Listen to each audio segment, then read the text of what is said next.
के और इस तरह से रोल कर देना है, ताकि जो हमने इसमें लेयर रखी हैं वो खुले ना। आप जैसे ही बेलेंगे तो फिर लेयर्स जो हैं वो खुल जाती हैं, तो इसलिए आपने थोड़ा सा इसको टाइट करके बंद करना है इस तरह से। तो अब हम इनकी छुरी की मदद से कटिंग कर लेंगे।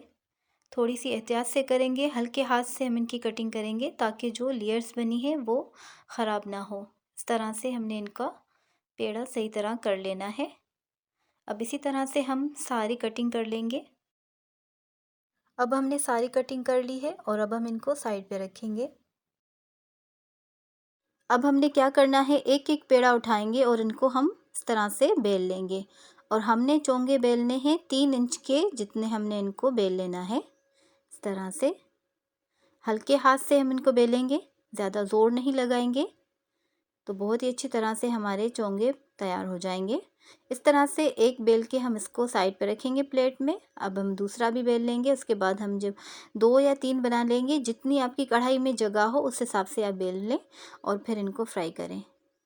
अब हमने इनके ऊपर खुश्क मैदा नहीं छिड़कना, ये ऐसे ही बहुत ही आसानी से बन जाते हैं। अब हमने इनको एहतियात से उठा के और अब हम इनको फ्राई करते जाएंगे। ऑयल को हमने दरमियानी आंच पर गर्म कर लिया था, तो अब हम इनको लो टू मीडियम आंच पर फ्राई करेंगे। तो अभी हम इसमें 2 फ्राई कर रहे हैं एक साथ। अब हमने एक साइड से इन पे अच्छा सा कलर आ जाएगा, उसके बाद हम इनकी साइड चेंज कर लेंगे। इस तरह से इनको हम बनाते जाएंगे और इनकी साइड चेंज करते जाएंगे। अब हमने इनको इतना पकाना है कि दोनों साइड से जब बहुत ही प्यारा खूबसूरत सा गोल्डन कलर आ जाएगा तो फिर हम इनको निकाल लेंगे। अब ये देखिए इन पे बहुत ही अच्छा सा कलर आ चुका है, तो अब हम इनको निकाल लेंगे और इनको हम एक टिश्यू पेपर फैला लेंगे ट्रे में और उन पर हम इनको रखते जाएंगे। अब इसी तरह से हम दूसरे चोंगे फ्राई कर लेंगे। अब इनको भी हमने लो टू मीडियम आंच पर पकाना है। इस तरह से ये बहुत ही क्रिस्पी बन के तैयार होते हैं। अब जैसे ही ये फ्राई होते जाएंगे तो हमने इनको अलग रखा है और अब हम इनको फ्राई करने के बाद इनको नीम गरम शीरे में डिप करते जाएंगे और इनको हम निकालते जाएंगे।